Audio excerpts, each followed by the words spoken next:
All right, welcome back.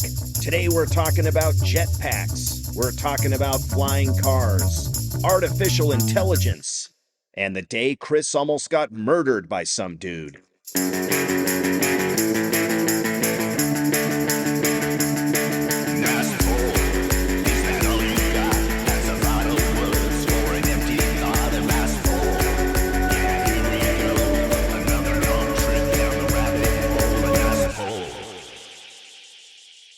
So, Chris, we've mentioned this a few times.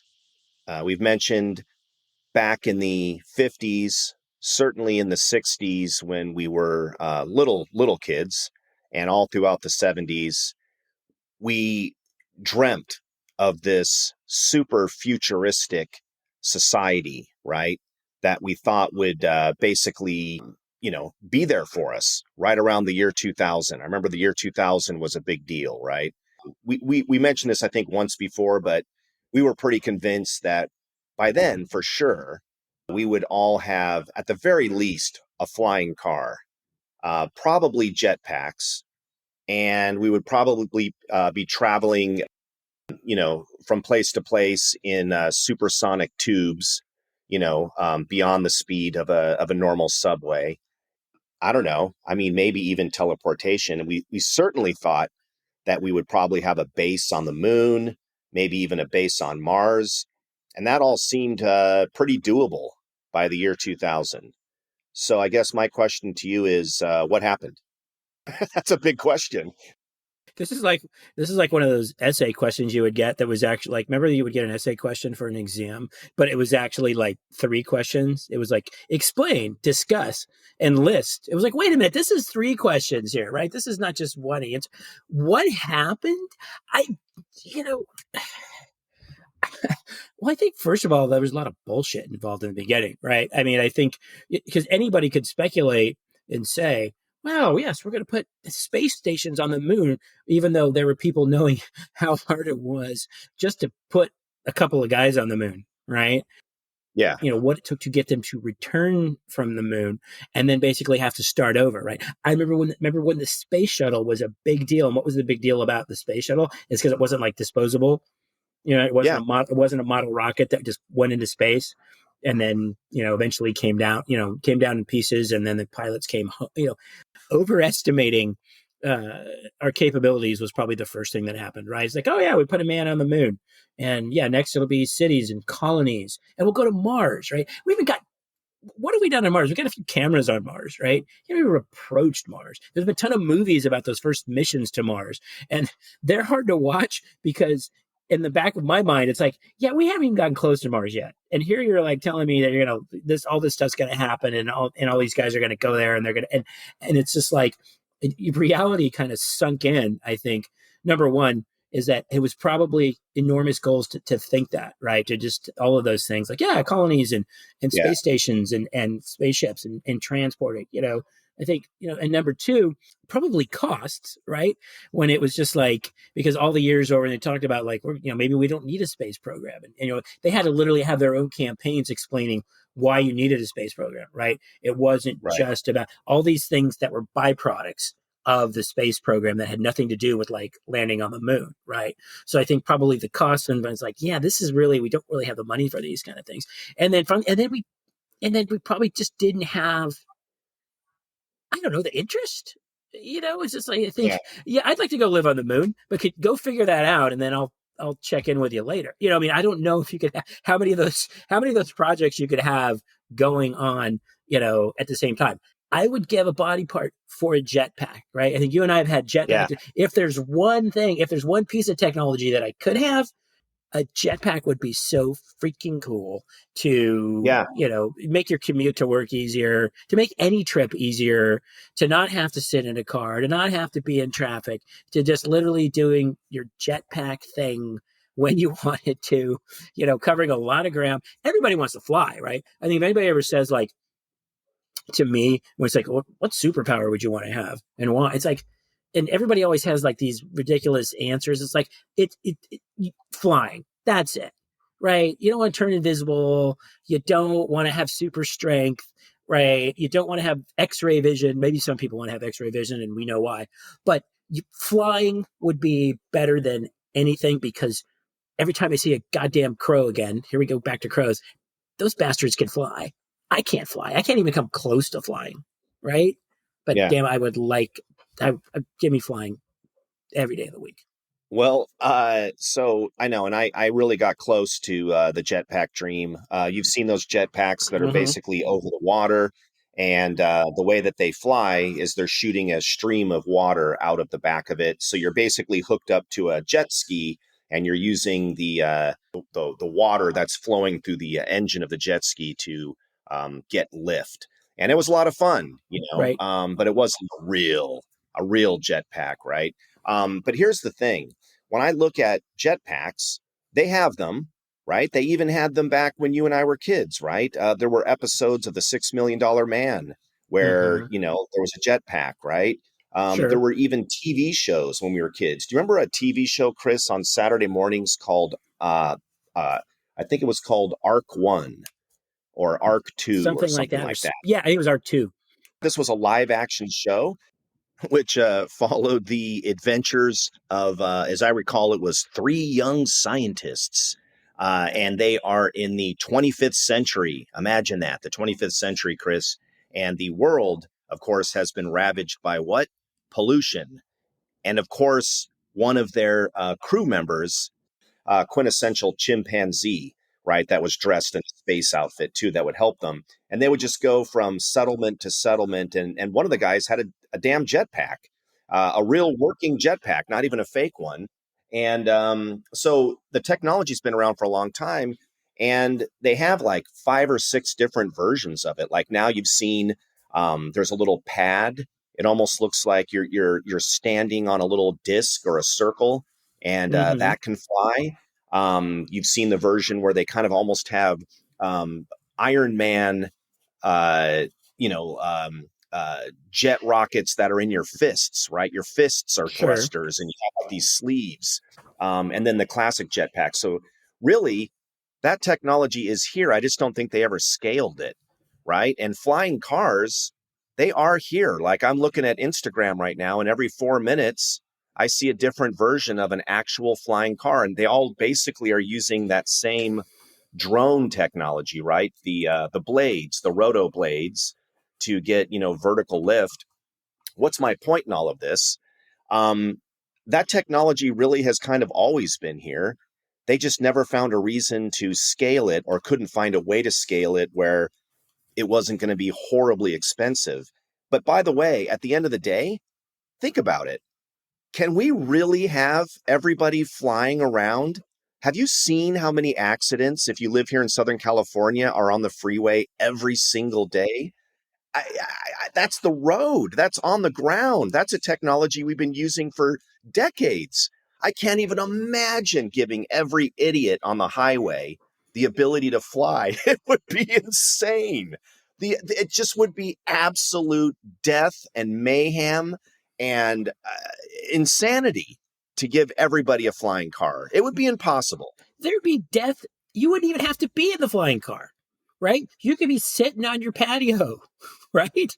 You could be taking a nap in a comfy lounge chair, and yeah, some flying car could land on your head, right? So you're right. So it's like, but again, but you're right. It would be carnage because before you could have flying cars, you'd have to have like flying car rules, right? And like flying car laws. There's a roundabout about a mile from my house. I take my life in my hands almost every time I go through that roundabout because people don't even know how to use that. And so to think that people are going to be driving through, just hopping in their drone, right, and going to Trader Joe's, right, to just save a little bit of time and then and coming back alive or coming back having not killed somebody else. So yeah, I think the problem is the flying cars are there. The technology is there, and again, they're probably super expensive. And then, but the regulations and the laws and whatever you want to call it, the rules, the etiquette, the fact that like if you can go 65 legally on the freeway, like how fast can you go in the sky, right? Right. I mean, dude, jetpacks. If every single person could just start flying all throughout the city, over the tops of people's houses, just hovering above completely inappropriate areas at all times. And it's everybody. And you could just get a jetpack. You could rent Mhm. one like a damn scooter, right? Like in any city right now. On the street corner. That would not be a good idea. Me, the guy who loves jetpacks, I was in a band called the J Rods, and we wrote a song called "Where's My Mhm. Goddamn Jetpack." I remember that song. I have been dreaming about jetpacks since I was a kid, but even I know you can't give the general populace access to cheap and affordable jetpacks. It is a recipe for disaster. But I didn't say I wanted everyone to have jetpacks. I said I Oh, want I see. jetpack. No, I Okay, get that. like if you could like when the if I don't know, I guess Sharper Image isn't around anymore. But when there was always that thing, it was like the guy that had the really cool stuff that like nobody else had because it was so expensive. Right. Or if you were the first, early adopters, of like a CD player or a DVD player or something like that. Oh, I don't have a DVD player. I don't want everybody to have a jetpack. I just want a jetpack. I want a prototype that works, and I want to be able to use it whatever I want. And you know, I guess eventually everybody can have jetpacks, but after I'm tired of it. And you're right though, it's the same concept. You got to have a lot of jetpack rules. You got to have some jetpack laws. Who gives you your permit for or your jetpack license, right? Is that a DMV Right. thing? Right? Yeah. Something along. Of course, you don't have to have it. You look at that. Those scooters that again they're everywhere. E-bikes that again to get into put my angry old man hat on. It's like these kids riding these e-bikes that could barely ride a conventional bike. But yeah, it would be really cool. There's a lot of technologies. I think we have some we didn't really anticipate. Maybe I guess, right? But I Right. think at the same time, I think it's made it harder. I think now there's so much, again, and if you want to talk about AI or whatever else, but now it's almost taken the, you know, I don't know, the fiction out of science fiction because I don't even know Yeah. I don't even know it's almost all believable. It's like, okay, I could kind of see that. Yeah, sure. Right. And so now it's like, I don't know if that genre works as much anymore because you don't really have to suspend disbelief, right? You can just kind of, I guess it's just drama. It's not science fiction. It's something that hasn't happened yet or just something that I'm not aware of. Right. You're right. All of the gimmicky things that we saw back then, again, flying cars and jetpacks, the idea of living on the moon, things like that. Sure, those things didn't happen. But to your point, a whole bunch of other stuff did happen. Electric cars are now basically a mainstream thing, right? And computers have gone way beyond what we thought, right? And the idea that everyone has the equivalent of a supercomputer that is smarter than the one that was in the TV show Star Trek. I mean, when I was a kid, I used to marvel at the bridge computer or the ship's computer in Star Trek on the Enterprise, where you could just ask it any question and it would go through the history books or whatever and figure out the answer. And now, of course, right, it's just in our hand. And all the other thousands of inventions, right, that Star Trek actually saw or imagined back then, and they've all come true. So in a large way, we're actually, like you said, we've actually caught up to sci-fi speculation from when we were kids, right? Minus those goofy things. And now we're in a situation where you're right, with AI, we are only about 2 or 3 years away from a complete reality shift, right? Where you can't trust anything you see or hear, which is already kind of true, but it's going to be tenfold in about 2 to 3 years. And I guess it just happens so fast, right? It took decades and decades and decades to get close to what science fiction was thinking. And then all of a sudden, boom, it's here. And we've almost gone past that point of no return. And you're right, Chris. What can you really think of in science fiction that hasn't already happened to some extent?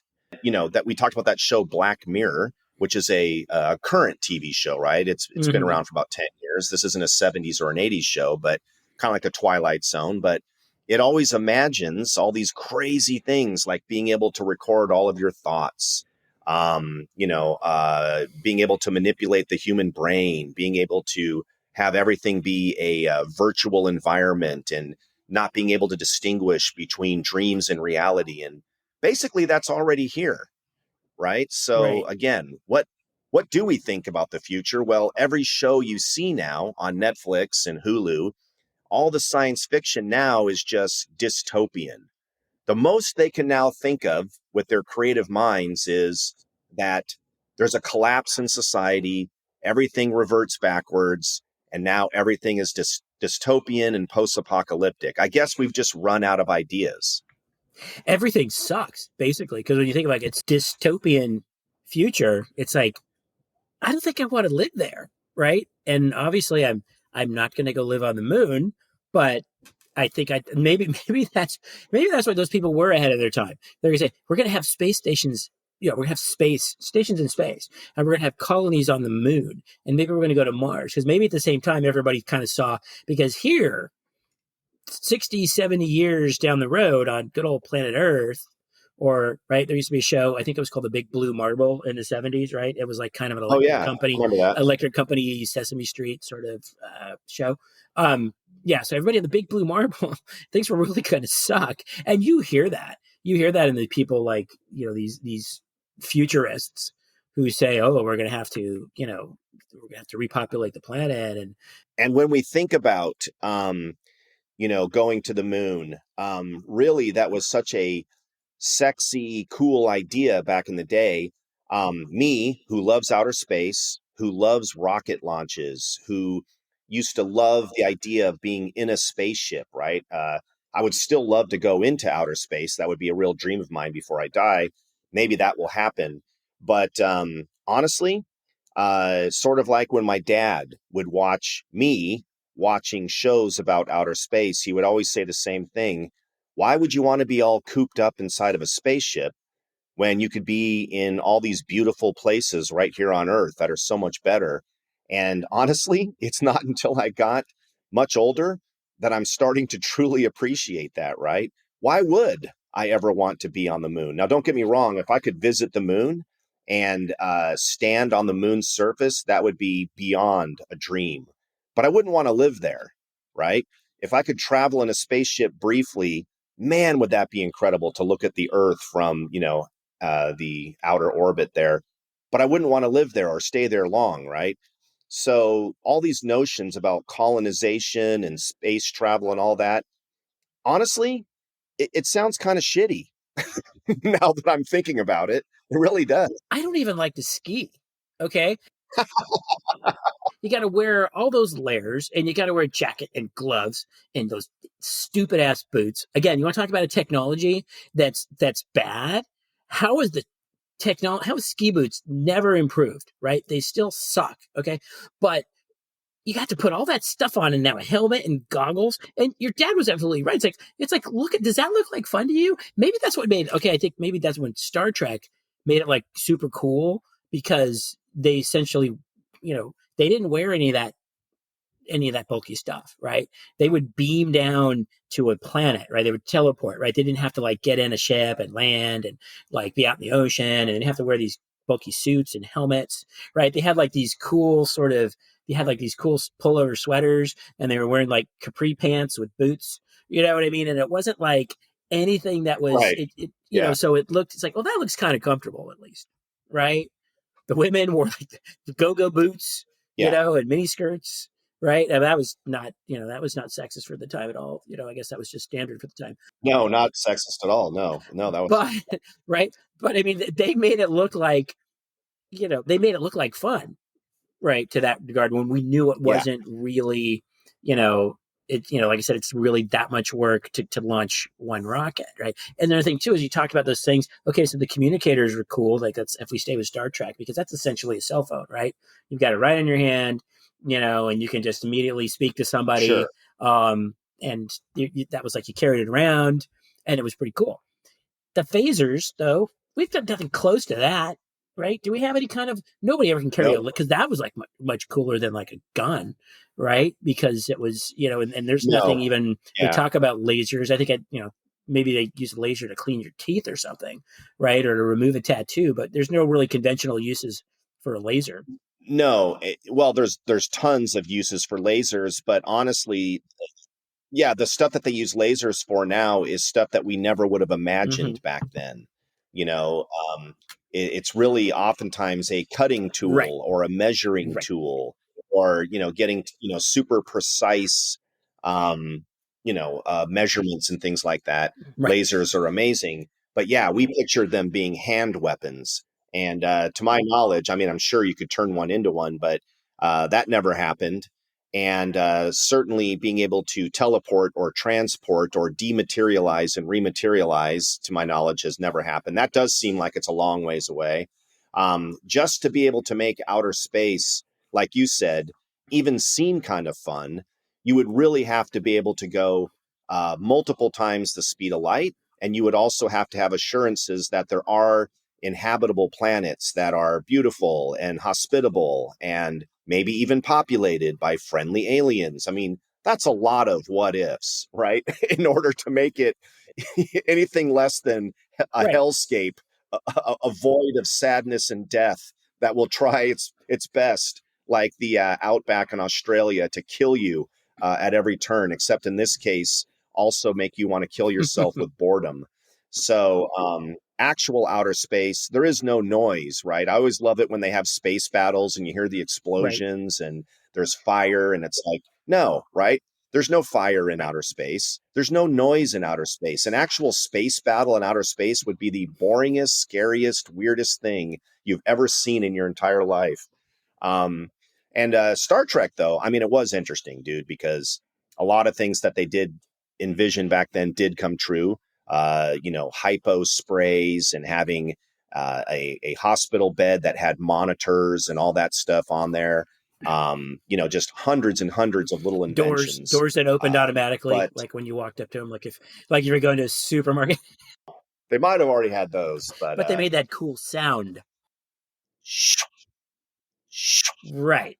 Right. So people could hear you coming and going. yes. So it's always interesting to see what did come true and what didn't come true. But again, even the stuff that we kind of dreamed of probably really isn't that great, to begin with.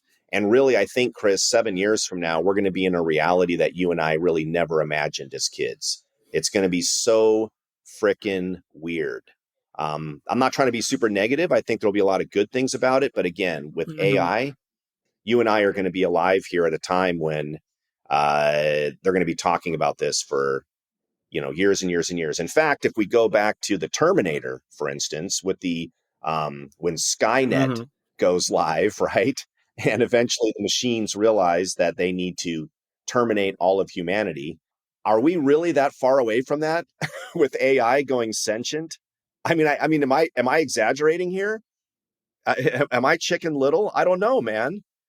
It seems like it could happen, right? And it could happen quickly. It seems like it absolutely could happen, right? And there's a story about something that happened 40 years. I think it was in the early 80s, right?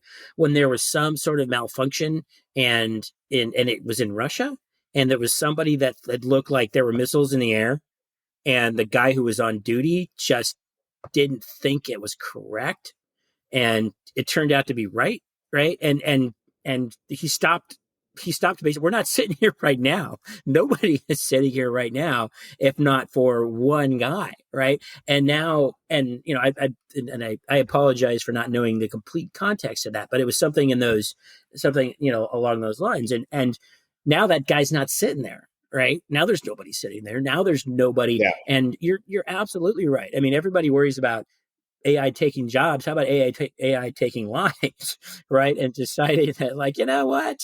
Let's just thin the herd a little bit, right? So, but I think, yeah, 7 years from now, I mean, again, another thing that just kind of makes me laugh at the things that we have it, and I think people kind of take it for granted because it's, you know, much along those times, whether it was Star Trek or any of the shows, the movies or shows that came in the 20 years after that, was the whole idea of like video calls, right? Like rather than just cause like Sure. and we have that in a lot of different ways, right? We have it on a computer. We have Zoom and Teams meetings, and through Google. Obviously, we have FaceTime, right? If you're on an Apple phone, and to me, it's just like, and it's funny because those things became at least right, obviously Zoom and stuff like that during the pandemic when people are not working in offices and everybody's online and having meetings and face to face, as I do air quote kind of meetings. And now people still do that, and it's just like we don't need to see everybody on. I don't need to see your face, but people are being kind of accustomed to it, right? Um, but at the same time, but Yeah. if I'm going to call you tomorrow, I'm not going to do a FaceTime call unless I need to say, Jeff, you're not going to believe where I am, or look at, I got to show you this, and I'm probably going to take a picture and text it to you instead. But that's the stuff. We have it, and it's like, and yes, Grandma, let's get on the phone. Let's get on. If Grandma can figure out her smartphone, we're going to do a FaceTime call with her, but not all the time. It's just I see people. I don't know if I see somebody walking on the beach and they're doing. It's like, okay, are you just showing them at the beach? What are you doing? It's kind of ridiculous, right? Yeah, that idea of a video phone call was so alluring back in the day when you and I were kids. Every science fiction show had some version of the video phone call. And it is funny how, again, once again, we have the technology. We've had it for quite some time. It's right there. You can do a FaceTime or whatever you want. But you're right. Nobody really typically does it. I mean, some people do, but for the most part, we really just talk with our mouths into a phone. And by the way, even that's going away. I mean, wouldn't you agree that with the younger generation, it goes without saying, they don't even talk on the phone, right? It's all texting, it's all messaging. It's actually gotten to the point where we have a whole generation growing up now that feels really uncomfortable having actual vocal conversations with people. Like it's a thing. You Mm-hmm. know what I mean? So those are the things that we never expected when we were kids. And yet that's kind of where we are, right? And it's interesting to me too, because didn't you think, Chris, when you were growing up in the 60s and 70s, that if somebody could show you San Diego, California, for instance, downtown San Diego in the year 2024, I mean, would you have imagined that it basically looks the exact same? Don't get me wrong, the buildings are nice. They've redone some areas. You're going to see some upgrades, but in general, does it look like the super futuristic city of 2024 that you had imagined when you were a kid? I'm gonna have to say no. Yeah, it's nicer, it's cleaner. There's a trolley. There's a few things that and it definitely, but no. Does it look like you know? Is everybody walking? And that's clothing. That was another thing too, right? As like clothing was going to be like super futuristic or something. It was going to be That's like all right. shining, Yes. kind of shiny and really form fitting, and like very. And it would look ultra modern and futuristic, and it didn't look comfortable. It didn't Right. look like it would, how do you wash that stuff? Of course, also everybody was super, everybody could fit into that form fitting clothing. There was no fat people in Star Trek, right? Right. But I mean, in that regard, No, so that's right. yeah, it was like, you might as well, you had this idea.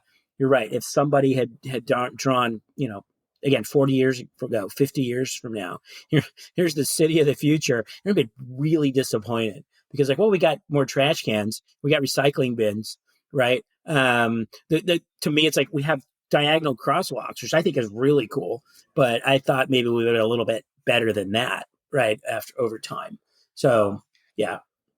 Well, yeah, all the buildings pretty much look the same. Cars have just become a little more streamlined, but frankly, a lot more boring.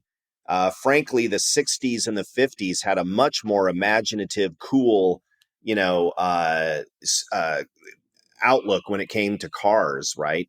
I mean, chrome and fins and just really sleek styling. And I just feel like nowadays there's very little imagination when it comes to the American dream of driving a vehicle. Every car looks like every other car for the most part.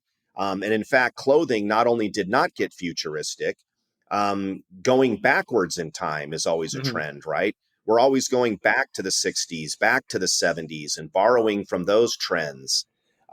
So it just always, kind of strikes me every once in a while as I'm walking down the street that, this is the future, right? The future is really what I'm holding in my hand and talking with. That's the amazing thing that I didn't quite see back in the 60s and Right. 70s.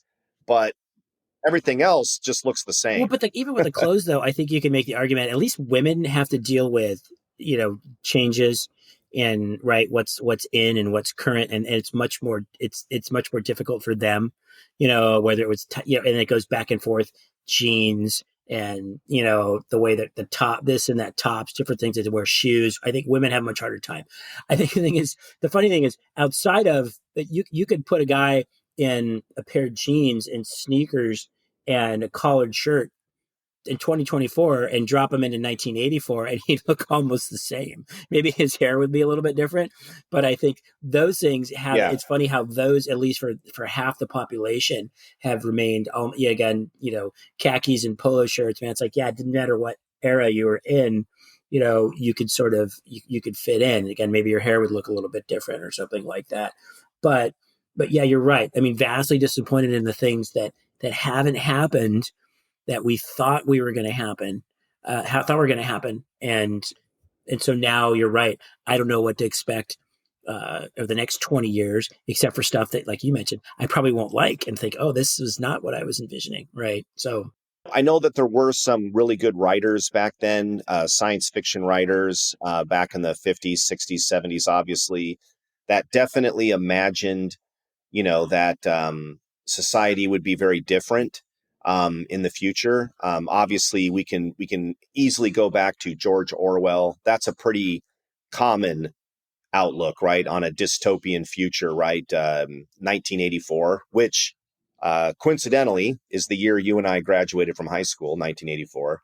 But this notion of Big Brother, and everyone's watching, and the thought police, and what you think and what you say is now completely up to interrogation and policing and all that stuff. And not to get too dark here, but we have kind of entered that type of a world, right? Nobody, I don't think, predicted this idea of social media and everybody just sort of willingly giving up all of your privacy, all of your activities, everything about your lifestyle. You just kind of willingly input it into your phone, and everywhere you go, there are security cameras, and forensic technology is at an all-time, insane level of sophistication. It does almost make you wish you could go back to the 70s, right? At the very least, Chris, it was a lot easier to commit a crime back then. Would you agree? I mean, it's just like I can't even imagine when I think about the 20s or the 30s, and I know many comedians have done jokes about this. I think John Mulaney has an amazing routine on this if you ever check that out. But just talking about the fact that back back in those days, you could just easily get away with murder. You could pretty much do whatever you wanted. There just was no cameras, no DNA, very little detectiving. You'd have to be really kind of an idiot to get caught doing anything. And of course, as Gen Xers, you and me and all of our friends, we still relish the fact that there's no evidence of anything that we did back then, right? There is no paper trail. There is no photographic record other than Polaroids that are sitting in a shopping bag in a closet somewhere that probably are going to be heading off to the trash can eventually, right? So, or in some old photo album. So, I don't know. I got off on a tear there, but it is really interesting that you really can't get away with hardly anything these days. It almost sounds like I'm planning a crime spree. it's well, it just kind of sounds like a complaint. Like, damn it, I used to get away with a lot more back then. Totally. I mean, I think the crime part, whether it's DNA or it's photo evidence, or like I said, people got away with a lot more. You know, um, there was this guy. Okay, and this was like when I was in college and I was working in a grocery store, right? And there was this kid, and he was really nice, kind of quiet. he bagged groceries, and he could rely on him. You could ask him to do something for a customer. You could do whatever, and he just seemed like a really nice guy. And life went on. Several years later, I'm like, several years later, I'm married. I'm a full blown adult. I open up the newspaper and I see the familiar face. And his name was Mark, and I won't say his last name, even though I think he's in prison now. He is in prison. And it was just like, what's Mark doing in the paper? And it's just like, well, Mark killed somebody, right? And then I read, and I'm like, Mark killed somebody 15 years ago. I knew him 15 years ago. Okay. He was good. And how did they catch him? They caught him through DNA. It was a cold case. They had never solved the crime. And eventually it came back.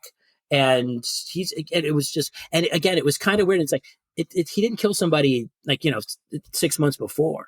He didn't kill somebody 5 years after I had known him. He was a murderer when he was doing price checks for me, and he was a murderer when he was helping customers out with their groceries. And he seemed like a really nice guy. But I mean, again, the whole point of like that, you said in the 50s, right? If we're bagging, if we're working at a grocery store, if I'm working in that grocery store that all the prisoners from the Shawshank Redemption worked in, after they were, or after released from prison, where Brooks worked and where Red worked. If that's the grocery store, they get away with it. No, exactly. And you got to think back in the day where if you wanted to know more about a person, if you were stalking somebody or trying to get information on them, wanted to know their habits, where they normally, eat and drink and party and where they work and that kind of thing, you would have to have actually gone to the Yellow Pages and hired a private investigator. And that private investigator would have had to just do old school footwork and go ahead and follow somebody around.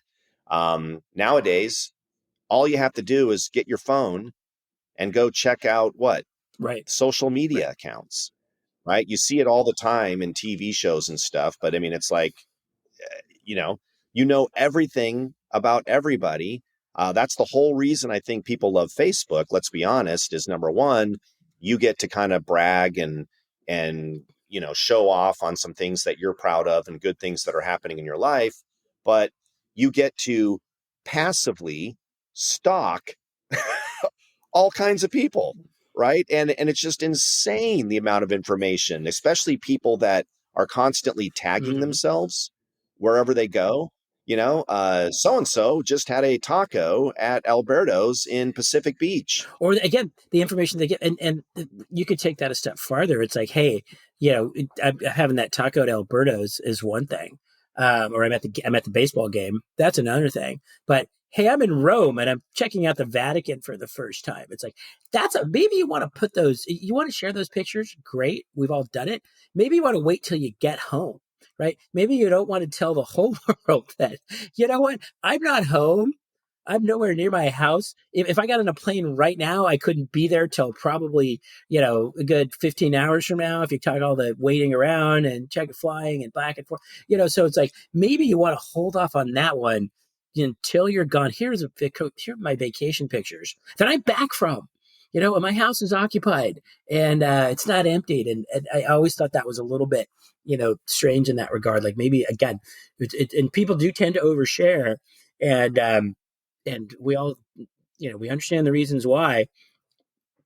But again, we never would have envisioned that, like you said. Yeah, I think the other thing that is very different than what you and I experience as kids versus today is when we were younger, you definitely had people you looked up to. There were from a fashion model to an actor to a sports star. I mean, we still have that today, but now anybody and everybody can create their own personality and broadcast it to the entire world via social media and become sort of an instant celebrity or have a giant following in their own niche. And we also see through trolls and through posting on these types of things and leaving comments that everybody now has a megaphone. Everyone now has a soapbox. Everyone is allowed to, not only say great things, but also say horrible things, right? So the world has suddenly gotten a lot weirder, in some cases scarier and more terrible, in some cases better. But I guess my point in all of this is when you and I were growing up in the 70s, people basically didn't have that kind of a voice, right? And that might not be a bad thing, Absolutely. right? You kind of, if you wanted to be famous or you needed a big audience, you would have had to really kind of earned it. Because you hit it. You already said it. You had to earn it, right? You had to learn how. You had to earn it. You had to learn it. You had to understand how to do it. You had to understand the responsibility of it, and then you needed a little bit of luck. That maybe you got to develop that luck through hard work, right, and a little bit of persistence. But now, you know, anybody with the technology can start a podcast, right? Anybody with the technology can get on social media and become a right. You've seen these ones that they consider themselves journalists when really they're just trolls. Well, just when I think that Facebook is not great, and certainly people, get political on it and scream and yell and have temper tantrums and say horrible things to each other, I do look at it. That is the most eclectic group of people I could ever hope to imagine. It's a collection of people that are distant relatives, people that I met at a job that I worked at, 15 years ago, people that I knew as a kid, people that I went to kindergarten with, all the way to a former teacher. It's just when I look at the list of people that are on there, I'm like, this is magic. Now, granted, all I'm really doing is seeing their vacation photos, what happened to their kid, and what they ate for lunch that day. But pretty amazing to have that weird, eclectic group of people that you could never hope to gather in one place under any circumstances unless you literally died, went to the pearly gates, and saw this giant collection of people from your past, right? So that's kind of magical. And I guess I do hope, beyond hope, just to kind of tie this whole thing together, that it all ends up like Star Trek, right? Because in the Star Trek world, of course, Earth went through a horrible time. I think it was even like a nuclear war or something like that. I do hope that doesn't happen, obviously. But mankind rallied and they got past the dystopian future and they actually became a utopia where people now helped each other and grew towards a better future, and there were no longer finances and things to worry about. I know it sounds like communism or whatever I guess I'm talking about, but hey, it's a utopian society, and now they're traveling towards the stars to explore and see what's out there. And to me, that was always the coolest thing about that show, the message of everyone working together. We don't see race, we don't see color, we don't care about religion. We're all just one people. Yes, there's a little tear forming in my eye as I say this, but that would be cool. Let's hope AI doesn't destroy us, Chris. Let's hope that it takes us, you know, beyond what we thought we could achieve. How's that for ending on a high note? I don't know how to respond. I mean, you're absolutely right. I think again, it's a lot to think about. The ultimate thing about Star Trek for me was always, no matter what was going on, right? No matter what disaster needed to be averted, no matter what Klingons or Romulans or whoever was involved, or those aliens with the big giant like butt-like heads, right? No matter what was going on, Captain Kirk always had time to go say hi to that green skinned chick, right? And maybe make out with her, right? Captain Kirk, no matter what was happening, always had a few minutes to satisfy those primal urges. And then again, maybe that's the best part, is because even, a few hundred years into the future, the primal urges were still around, even though the clothes had changed. And that just goes to show that no matter where you go in the universe, all the things that we like to imagine, that we enjoy here on Earth, we would like to believe are universal, right? Well, I'm going to be optimistic, man. Absolutely. So, Chris, what do you think, man? Are you getting kind of peckish? What's happening there? You going to go raid the refrigerator? Ice cream. Yeah. I'm thinking about ice cream right now. All right. Well, there you go. Until next time. Till next time, Jeff.